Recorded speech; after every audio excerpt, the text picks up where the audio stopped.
안녕하세요. 오늘은 저희 아이들이 챕터북 읽기에 들어가기 전까지 읽었던 영어 책들을 보여드려 보려고 해요. 영어를 잘하려면 영어 책을 많이 읽어야 하는 건 아는데 도대체 얼마나 읽어야 하는 건지 그 기준이 없죠. 또 읽어주는 것도 힘들고 많이 읽게 하는 건 더 힘들던데 다른 집 아이들은 도대체 어느 정도 읽고 있는지가 궁금할 것 같아서 영상을 한번 만들어 봤어요.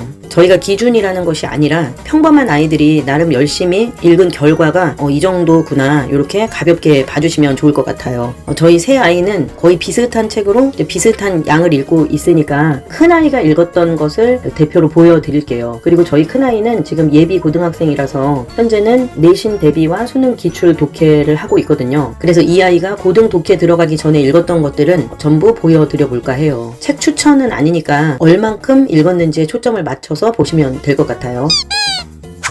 제가 영상을 찍으려고 정리를 싹 해보니까 읽은 양이 생각보다 너무 적어서 놀랐는데 물론 제 기준에서 그렇다는 거고 누군가에게는 그것도 많다고 생각될 수도 있을 거예요. 그럼에도 제가 이 영상을 통해서 보여드리고 싶은 것이 뭐냐면은 첫째로 기준은 없지만 저희 아이들 정도로 읽어도 고등 영어 문법이나 고난도 독해를 할 때 전혀 문제가 없다는 거예요. 어떻게 읽느냐가 중요하고 또 입시 영어 같은 거는 이제 스스로 열심히 공부를 하는 게 중요한 거니까요. 그리고 두 번째로는 첫 번째 말한 것에 이유가 될 수 있겠는데 고등 고난도 독해를 잘하려면은 결국은 한글 독서가 중요하다는 것. 그리고 마지막으로 강조하고 싶은 것은 챕터북이나 그 소설을 읽게 하는 것보다 리더스 단계에서 정말 탄탄하게 읽어야 하는 게 중요하다는 것. 이런 얘기들을 하고 싶은 거예요.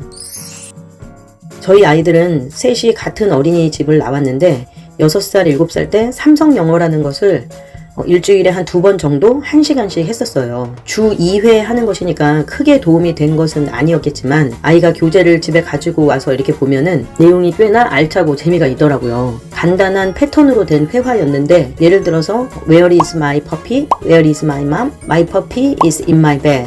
My mom is in the market. 이런 식이었던 거죠. 제가 가끔 교재를 보고 아이랑 이제 조금씩 읽어보고 그랬던 것 같아요. 이때는 글자를 짚으면서 이렇게 읽은 건 아니고 그냥 말로 간단하게 몇 번 주고받는 정도였던 거죠. 그러니까 참 고맙게도 어린이집에서 이런 프로그램이 있었기 때문에 조금씩은 영어 노출이 있었다 이렇게 생각을 해주시면 되고요. 본격적인 읽기는 이제 1학년 2학기 때부터였죠. 그 전에는 ABCD만 가르치고 나서 뭘 해야 할지 몰라서 이제 시간만 보내고 있다가 아까 얘기했던 그 어린이집 교재, 그 삼성 영어 교재가 쌓여 있는 걸 보고서 꺼내서 다시 읽기를 시작을 했어요. 이때는 손으로 짚으면서 읽어주고 예전처럼 몇 마디 주고받고 그랬죠. 근데 저는 이거를 굉장히 잘했다고 생각을 했었는데 아이에게 익숙했던 교재였기 때문에 어렵지 않게 또 재밌게 할 수 있었거든요. 이 교재는 몇 년 전까지도 보관을 했었는데 지금은 없어서 보여드릴 수가 없네요. 정말 이렇게 얇고 단순한 그런 그림책이었어요. 교재가 한 달에 한 권이 나왔으니까 한 20권 정도 됐겠죠. 아무튼 잘 기억은 안 나지만 얼마 동안 그걸로만 이제 영어 학습을 하다가 ORP라는 걸 알게 됐어요. 이게 이제 ORT가 아니라 ORP라고 하는데 옥스포드 와이드 픽처북이라고 하더라고요. 이걸 이제 홈쇼핑을 보다가 질렀는데 그때 때마침 제가 영어를 뭘 해야 하나 이렇게 고민을 하던 시기였고 세이펜이라는 것이 읽어준다기에 두말 없이 산 거였죠.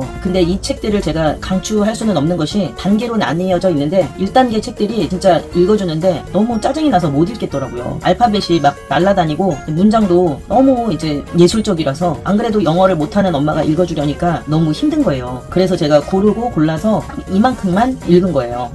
딱 요 정도만 읽은 거고 그리고 내용도 좀 심심하고 그래요. 그런데 이제 이거를 잘 따라 읽어준 아이가 지금 생각해보니 참 고맙더라고요. 동생들은 재미가 없으면 아예 읽지를 않았거든요. 아무튼 처음에는 좀 무리를 해서 이 픽처북들을 뜻도 모르고 그냥 무작정 따라 읽기만 한 거예요. 그러다가 이제 ORT를 알게 된 거죠. 아마 1학년에서 2학년 올라가는 그 사이가 아니었을까 싶어요. 아무튼 ORT를 읽기 시작하면서 이제 영어 읽기가 자리가 잡혀가고 또 문장이라는 것이 어떻게 생겨먹은 것인지도 차차 알게 된 것이었죠. 이제 ORT를 주로 읽으면서 좀 지루해지면은 다시 이 ORP 픽처북들도 간간히 읽고 그랬어요.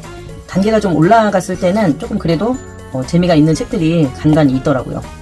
그리고 나도 흘려듣기 좀 해볼까 싶어가지고 이 맥스 앤 루비 책을 사고 영상도 보여주려고 했었는데 결국 영상은 이제 몇 번 보여주다 말고 이 책만 열심히 읽었어요.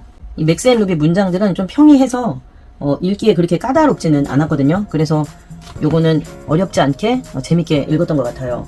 여기서 잠깐 동생들이 읽은 거를 얘기를 하자면은, 동생들은 이 픽처북으로 시작하지는 않았고 처음부터 그냥 ORT로만 읽었어요. 제가 ORT로 읽히는 게 제가 지도하기가 편했으니까요. ORT를 읽다가 지도회 할 때 저희 막내도 여기 있었던 그림책도 좀 뽑아서 읽고, 저희 막내 같은 경우는 자기 취향이 아니면은 절대 읽지를 않거든요. 요런 게 있더라고요. 방학 동안인데 하루에 이렇게 하나씩 딱 읽기 좋았거든요. 저희 막내는 동물을 워낙에 좋아하니까 중간 정도까지만 읽었던 것 같아요. 요런 것도 읽고, 요것도 이제 한글 동화책을 워낙에 좋아해서 요거 하나 읽고, 요런 거, 요것도 재밌게 읽었고. 저희 막내가 읽은 그림책이 재밌는 게 좀 많이 있었는데 그게 다 조카네 집으로 갔거든요, 지금. 그러니까 이제 저희 큰아이 같은 경우는 이 픽처북하고 ORT를 한 4학년 초중반까지 섞어서 읽었고, 한 6단계에서 7단계 정도까지 읽었었는데, 그 양이 요 정도 되거든요. 지금 여기 보이는 요 정도가 ORT 1단계에서 6, 7단계 정도의 양이에요. 4학년 초중반 정도까지 읽은 거죠. 저희 아이들은 챕터북을 읽기 전에 딱 요 정도를 읽은 거예요. 오히려 챕터북 들어가서부터는 읽다 말다 그랬고, 이 리더스 읽을 때는 정말 열심히 읽었어요. 그러고 나서 큰아이는 바로 이런 챕터북을 읽은 거고, 동생들은 얼리 챕터북을 읽고 나서 이제 챕터북으로 간 거죠. 저는 요런 게 얼리 챕터북이라는 게 있는 것도 몰랐어요. 그래서 이제 큰아이는 리더스를 읽다가 바로 이제 넘어간 건데, 처음에는 조금 힘들었죠. 여기서 잠깐 제가 딴 얘기인데, 전에 구독자님 질문 중에 리더스에서 챕터북으로 넘어갈 때 어떻게 했나 하셔서, 챕터북이 리더스보다 어렵지 않다고 얘기를 한 적이 있었는데, 그건 제가 지금 입장에서는 챕터북이 어렵지 않게 느껴지니까 그렇게 얘기를 한 것 같더라고요. 제가 이번 영상을 찍으면서 그건 제가 말을 좀 잘못했다는 생각이 들었어요. 리더스만 읽다가 챕터북을 처음 읽었을 때는 당연히 어려웠던 것이 맞거든요. 그거를 극복하는 것들은 또 다른 영상으로 만들어 보려고 해요. 아무튼 큰아이는 이 챕터북을 읽기 시작해서 딱 요만큼만 읽었어요. 이게 큰아이가 4학년 1학기쯤이었던 것 같아요, 시작을 한 게. 근데 솔직히 고백을 하자면, 저는 큰아이가 한 4, 5학년 때쯤에는 동네 엄마들하고 많이 노느라고 아이들 평일에도 공부를 안 하고 노는 날이 많았거든요. 그래서 영어책 읽는 것에 크게 신경을 못 썼고, 또 영어 공부를 하게 되면 제가 구문을 중점적으로 가르쳤기 때문에 5학년 끝날 때까지 읽었을 때 챕터북을 딱 요 정도만 읽게 되었어요. 챕터북을 읽는 중에 제가 어디 병원 소아과에서 책꽂이에서 이 시리즈를 봤는데, 이걸 보고서는 아이한테 몇 권을 사줬었거든요. 이때쯤에 큰아이가 한글 소설을 아주 좋아하고 있었거든요. 영어도 또 이런 고전 소설을 좋아하지 않을까 해서, 또 이 시리즈는 이제 고전을 축약한 거라서 부담이 없을 것 같았거든요. 그래서 이제 요거를 3권을 사줬었는데, 요걸 아주 재밌게 읽더라고요. 요거랑 로미오와 줄리엣하고 그 톰소여의 몸, 요렇게 3권이었는데 그 2권은 제가 어디에다가 잘 모셔놨는지 찾아봤는데 안 보이더라고요. 아무튼 요거를 읽을 때는 코로나가 이제 시작할 시기라서 시간이 있어서 연달아서 3권을 잘 읽었었어요.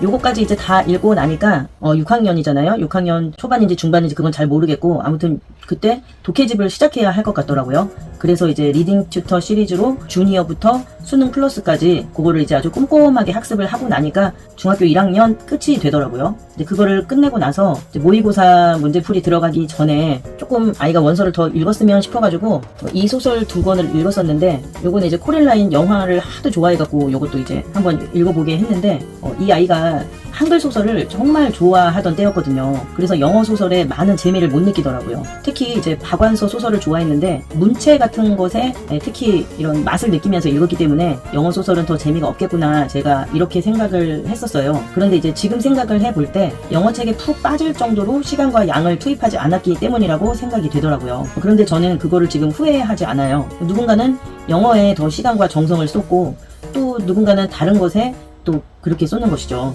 자기가 중요하다고 생각하는 것에 더 공을 들이고 결과는 받아들이면 되는 거니까요. 저희 아이가 영어로 된 것을 읽은 것은 이게 전부예요.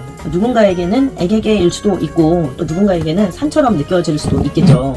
하지만 어릴 때 영어책을 많이 안 읽어도 고등영어 1등급 받는 사람 많이 있거든요. 또 많이 읽고도 그렇지 못한 경우도 있고요. 입시 영어는 단어 많이 외우고 구문 독해 잘 배워가지고 문장 해석 잘하고, 또 해석한 게 뭔 소리인지 이해하는 사고력이 있어야 하기 때문이죠. 이런 거는 스스로 열심히 학습하고 사고력을 길러 나가면서 능력이 쌓이게 되는 거잖아요. 그러니까 영어책을 많이 읽었다고 해서 자신만만할 필요도 없고, 영어책을 안 읽었다고 해서 고등 영어를 못하면 어떡하지? 이렇게 걱정할 필요도 없다는 거예요.